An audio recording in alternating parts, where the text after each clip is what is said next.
नमस्कार विद्यार्थी मित्रांनो, आपलं एम.एच नॉलेज या चॅनलमध्ये स्वागत आहे. तर आज आपण पाहणार आजच्या चालू घडामोडी. तरी आपला व्हिडिओ शेवटपर्यंत पाहण्याचा नक्कीपर्यंत प्रयत्न करा. चला तर मग व्हिडिओला सुरुवात करूया. प्रश्न पहिला, जगातील पहिला ऑक्टोसार उपग्रह कोणत्या देशाने प्रक्षेपित केला आहे? तर विद्यार्थी मित्रांनो, याचं उत्तर असेल पर्याय नंबर सी, भारत. तर विद्यार्थी मित्रांनो, याच्याबद्दल थोडीशी माहिती बघूया. जगातील पहिला ऑक्टोसार उपग्रह भारताने प्रक्षेपित केला आहे. स्टार्टअप हा उपग्रह बेंगळुरू आधारित अंतराळ स्टार्टअप गॅलेक्सी आय ने विकसित केला आहे, जे IIT मद्रासच्या माजी विद्यार्थ्यांनी स्थापन केले आहे. या उपग्रहाचे नाव दृष्टी असे आहे.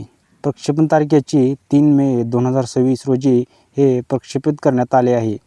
हे उपग्रह अमेरिकेतील कॅलिफोर्निया येथून SpaceXच्या फॉल्कॉन 9 रॉकेटद्वारे अवकाशात सोडण्यात आला आहे. तर विद्यार्थी मित्रांनो, प्रश्न दुसरा, 31व्या क्रमांकाचा उबर कप 2026चे विजेतेपद कोणी जिंकले आहे? तर विद्यार्थी मित्रांनो, याचं उत्तर असेल पर्याय नंबर बी, दक्षिण कोरिया. दक्षिण कोरियाने 31व्या क्रमांकाचा उबर कप 2026चे विजेतेपद जिंकले आहे. तर विद्यार्थी मित्रांनो, याच्याबद्दल माहिती बघूया. विजेता दक्षिण कोरियाने अंतिम सामन्यात गजविजेत्याच्या चीनचा 3-1 असा पराभव करून हे विजेतेपद पटकावले आहे. यजमान ही स्पर्धा डेन्मार्कमधील हॉर्न्स येथे 24 एप्रिल ते 3 मे 2026 या कालावधीत आयोजित करण्यात आली होती. दक्षिण कोरियाचे हे तिसरे उबर कप विजेतेपद आहे. याआधी त्यांनी 2010 आणि 2022मध्ये विजय मिळवला होता. भारतीय महिला संघाला या स्पर्धेत साखळी फेरीतच बाहेर पडावे लागले. तर विद्यार्थी मित्रांनो, प्रश्न तिसरा, कर्नाटक ललित कला अकादमी मानद पुरस्कार म्हणजेच ऑनररी अवॉर्ड कोणाला देण्यात येईल? तर विद्यार्थी मित्रांनो, याचं उत्तर असेल पर्याय number A, M.G. Dodamani. M.G. Dodamani यांना कर्नाटकातील ललित कला अकादमी मानद पुरस्कार हा देण्यात येईल. तर याच्याबद्दल थोडीशी माहिती पाहूया. कलबुर्गी येथील प्रसिद्ध कलाकार M.G. दोडामणी यांची 2024-25 या वर्षासाठीच्या मानद पुरस्कारासाठी निवड करण्यात आली आहे. दृश्यकला क्षेत्रातील त्यांच्या उल्लेखनीय योगदानाबद्दल त्यांना हा सन्मान दिला जाणार आहे असून 50,000 रुपये रोख असे या पुरस्काराचे स्वरूप आहे. तर विद्यार्थी मित्रांनो, प्रश्न चौथा, नम्मा 112 आपत्कालीन प्रतिसाद सेवेत वॉकी AI प्रणाली कोणत्या पोलिसांनी सुरू केली आहे? तर विद्यार्थी मित्रांनो, याचं उत्तर असेल पर्याय नंबर सी, बेंगलोर. बेंगलोर या पोलिसांनी नम्मा 112 आपत्कालीन प्रतिसाद सेवेत वॉकी AI प्रणाली सुरू केली आहे. तर विद्यार्थी मित्रांनो, याच्याबद्दल थोडीशी माहिती पाहूया. याचा उद्देश काय असेल? आपत्कालीन परिस्थितीत भाषेचा अडथळा दूर करण्यासाठी ही प्रणाली विकसित करण्यात आली आहे. याची कार्यपद्धती कशी असेल? जेव्हा एखादा व्यक्ती अशा भाषेत फोन करते जी पोलीस कर्मचाऱ्याला समजत नाही, तेव्हा ही AI प्रणाली सक्रिय होते. ती व्यक्तीचे म्हणणे रिअल टाईममध्ये समजून घेऊन त्याचे भाषांतर पोलिसांना सांगते.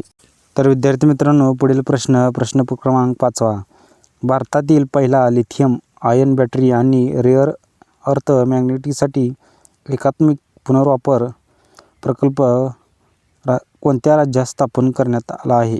तर विद्यार्थी मित्रांनो, याचं उत्तर असेल पर्याय नंबर डी, उत्तर प्रदेश. उत्तर प्रदेश येथे राज्यात स्थापन करण्यात आला आहे. विद्यार्थी मित्रांनो, पुढील प्रश्न क्रमांक 6, 2 तासापेक्षा कमी वेळेत लंडन मॅरेथॉन 2026 मधील शर्यत पूर्ण करून कोणी विक्रम केला आहे? तर विद्यार्थी मित्रांनो, अतिशय महत्त्वाचा प्रश्न आहे. याचं उत्तर असेल पर्याय number A, Sebastian save. Sebastian save यांनी 2 तासापेक्षा कमी वेळेत लंडन मॅरेथॉन 2026 मधील शर्यत पूर्ण करून विक्रम केला आहे. तर विद्यार्थी मित्रांनो, याच्याबद्दल थोडीशी माहिती पाहूया. लंडन मॅरेथॉनमध्ये केनियाच्या सेबॅस्टियन सावे यांनी 2 तासापेक्षा कमी वेळेत शर्यत पूर्ण करून ऐतिहासिक जागतिक विक्रम प्रस्थापित केला आहे. याचा वेळ सावे यांनी 42.2 किलोमीटरचा शर्यत 1 तास 59 मिनिटे 30 सेकंद अशा विक्रमी वेळेत पूर्ण केली आहे. तर विद्यार्थी मित्रांनो, याची ऐतिहासिक कामगिरी काय असेल? अधिकृत स्पर्धात्मक शर्यतीतील 2 तासाचा अडथळा पार करणारा तो जगातील पहिला खेळाडू ठरला आहे. पुढील प्रश्न क्रमांक 7, केंद्र सरकारने रिलीफ योजनेची व्याप्ती वाढवून पात्र देशांच्या यादीत कोणत्या 2 देशांचा समावेश केला आहे? तर विद्यार्थी मित्रांनो याचं उत्तर असेल पर्याय नंबर बी, इजिप्त आणि जॉर्डन या देशाचा केंद्र सरकारने रिलीफ योजनेसाठी व्याप्ती वाढवून पात्र देशातील यादीत या 2 देशाचा समावेश केला आहे. तर विद्यार्थी मित्रांनो याचा उद्देश काय असेल, पश्चिम आशियातील वाढता तणाव आणि सागरी मार्गातील अडथळ्यामुळे भारतीय निर्यातदारांना होणारा त्रास कमी करण्यासाठी हा बदल करण्यात आला आहे. तर विद्यार्थी मित्रांनो या योजनेचे स्वरूप रिलीफ ही योजना 19 मार्च 2026 रोजी 497 कोटी रुपयांच्या निधीसह सुरू करण्यात आली आहे. ही योजना निर्यातदारांना वाढीव मालवाहतूक खर्च आणि विमा हप्त्यामध्ये आर्थिक मदत करते. प्रश्न क्रमांक 8 जगातील पॅरा ॲथलेटिक्स चॅम्पियनशिपचे 2026चे आयोजन कोठे होणार आहे? तर विद्यार्थी मित्रांनो याचं उत्तर असेल पर्याय नंबर डी, ताश्कंद उझबेकिस्तान.